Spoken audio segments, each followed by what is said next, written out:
Nais kong mamulat ang susunod na henerasyon sa sinapit ng aming panahon sa pang-aaping ginawa ng mga Kastila sa aking bayan. Ang aklat na ito ay naglalaman ng kanser ng lipunan.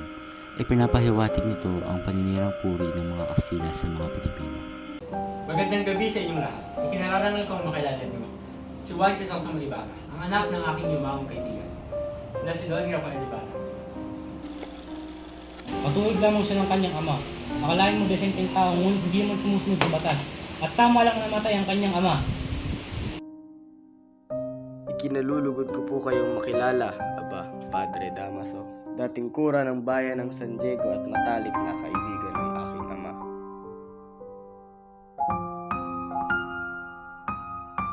Mukhang nagkakamali ako. Patawad, Reverencia. Tama ka, ako ang dating kura ng bayan. Pero kailanman, hindi ka naging matalik na kaibigan ng iyong ama.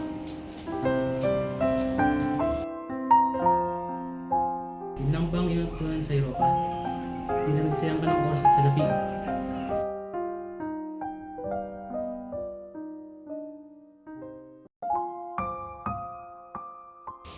Itong mga Indio na to, hindi man lang magbigay pugay para sa atin. Tayo mas nakakaangat lang nila kaya dapat sa magbigay pugay para sa atin.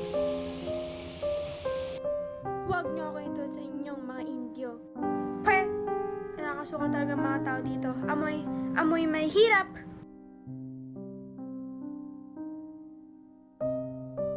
Isang mabait na taong iyong ama. Nakilala't ko siya at malimit ko rin makasama. At masasabi kong isa siya sa kagalang-galang at matapat na mamayan ng Pilipinas.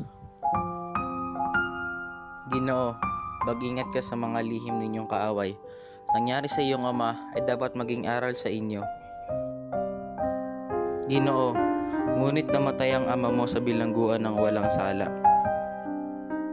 Mas lalong nadaragdagan ang lungkot ko, dala ng pangungulila sa ina at pati na rin sa iyo. Unti-unti gumaling na ako. Akala ko ay maayos na ang lahat.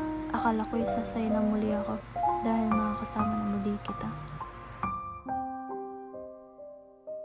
Binibini, naway matagpuan mo ang Ginoong ituturing kang mundo kahit napakaraming bituin sa paligid mo.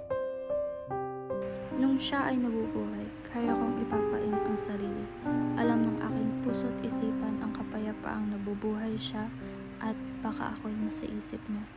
Ngayong wala na siya, mas pipiliin ko pang pumasok sa kumbento at maging madre o habang buhay sa lungkot at mamatay. Clarita, maghanda ka na at dadalo tayo sa pagtitipon para sa pagdating ng iyong sinisintang si Crisostomo.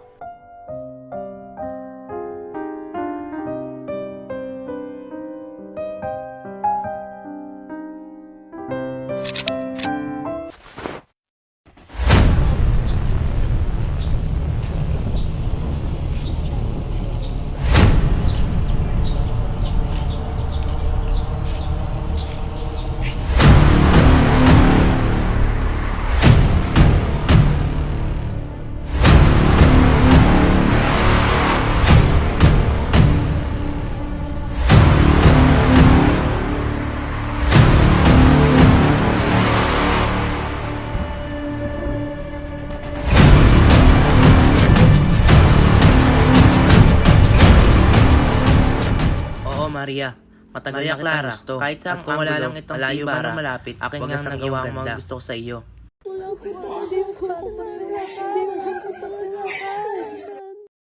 Nay, ako ito ang anak mo, si Basilio.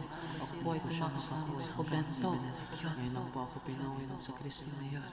Dahil di raw po ako makakauwi. Pinarusahan po si Crispin ng sa Kristo na yun.